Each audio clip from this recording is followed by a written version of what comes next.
Oh hey, good morning. Today we are back out in the food forest where I'm going to plant a couple more blueberry bushes and do some general maintenance, try and make things look pretty.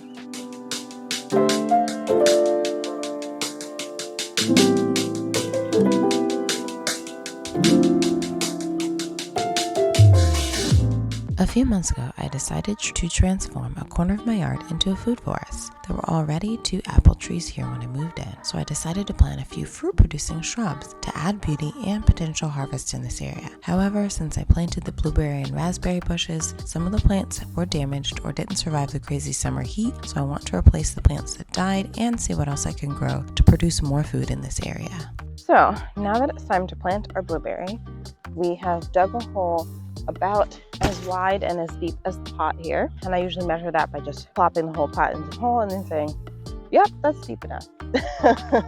What I'm gonna add into the bottom of the hole is a little bit of soil acidifier because blueberries like a more acidic environment. I should measure this, but I probably won't. For new plants, use 1 1/4 cups.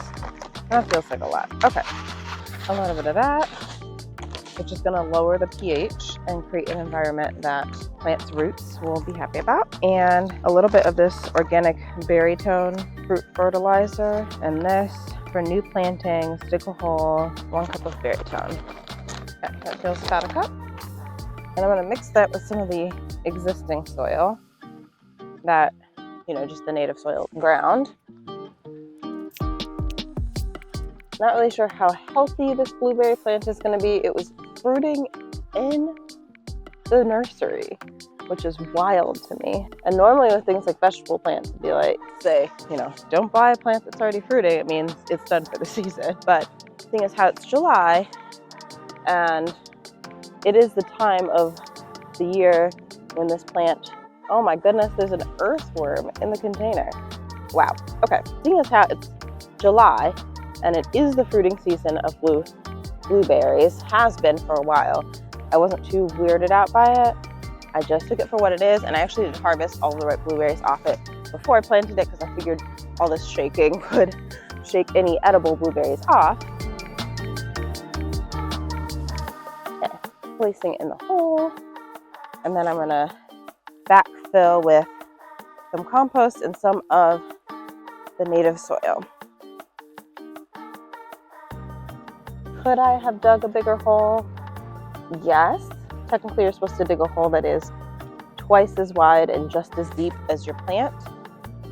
I did not feel compelled to do that. It is early in the morning here. But the soil here is not really that compacted. It was very easy to dig. I have no concerns that this plant won't be able to get its roots pushed out. And I did massage the bottom of the root ball, which helps with, just agitating those roots and getting it so that the plant is thinking about sending out new roots to establish it to the area. When I first planted these blueberry plants, I did add some cardboard as mulch. As you can see, it's already broken down quite well. So I'm just going to place back around the base of the plant any of the cardboard scraps that I have left. Really, I don't have much of it. And then I'm going to use a wood chip mulch at the base of the plant.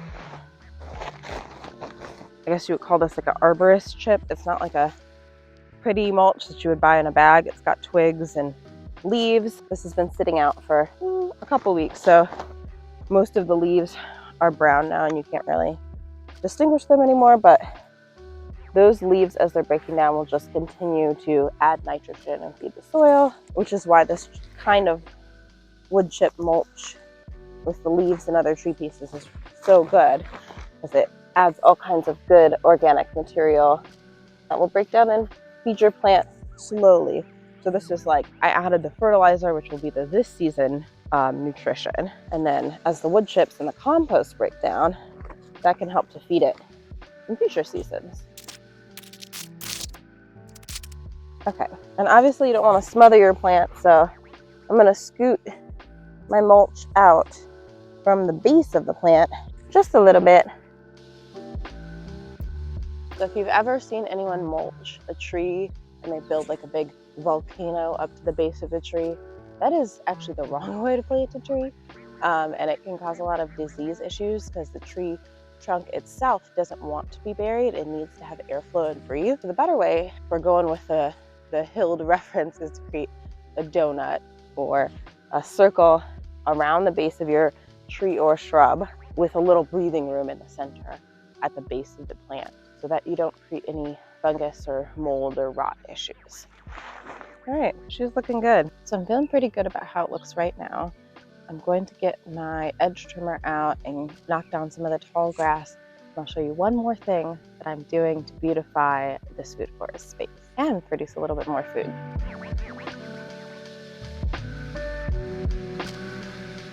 And the last thing I want to add to my food forest today is seeds. So I did add yesterday a trench to put some flowers along the back, which I think will just add a nice pretty backdrop and also bring in some pollinators for these guys. Both the raspberries and the blueberries are probably going to be done for the season shortly, but you know, just for fun because I like pretty things too. So what I'm going to do for ground cover, and I actually saw this on David the Good video, is I'm going to add some seeds for pumpkins into the bottom of my patch, and that will serve as like a temporary ground cover. In a food forest, you have your different levels. You have your trees, your tall trees, your canopy trees, your understory trees, your shrub layer, which our blueberries and raspberries are, and then you've got your herbaceous layer, which is the things that you grow on the ground. And because I do not have the wherewithal to smother all the grass and add a bunch of soil and add a bunch of plants this year, what I'm going to do instead is use annual plants as a ground cover. Long term, probably want to plant a bunch of strawberries or some other kind of herbaceous ground cover, maybe some herbs that will be perennial, that I won't have to keep adding each year, that this will just be a self-producing area that each year it just grows and grows and grows.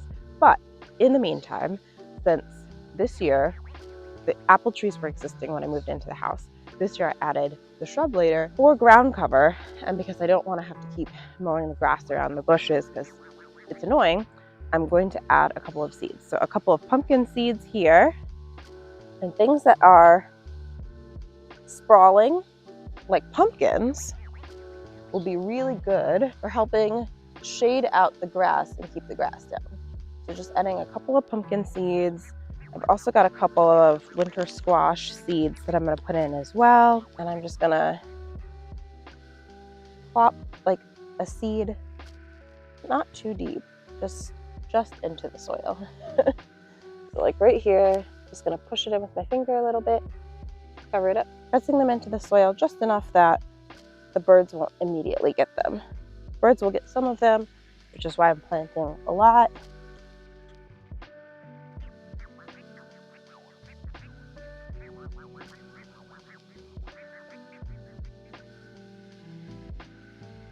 Having that little bit of ground cover with our pumpkins and our squash growing out here, that can be one more thing that adds a bit of beauty to the area and can help suppress some of the weeds. All right, let's water these guys in.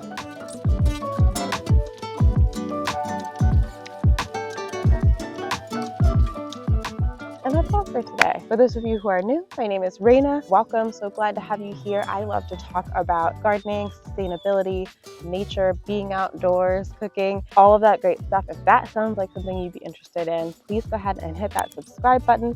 Like the video if you liked it. If you enjoyed this video, you might also enjoy my starting a food forest in a weekend video. I'm happy to have these blueberry bushes in, and I'm excited to see what they do over the next season.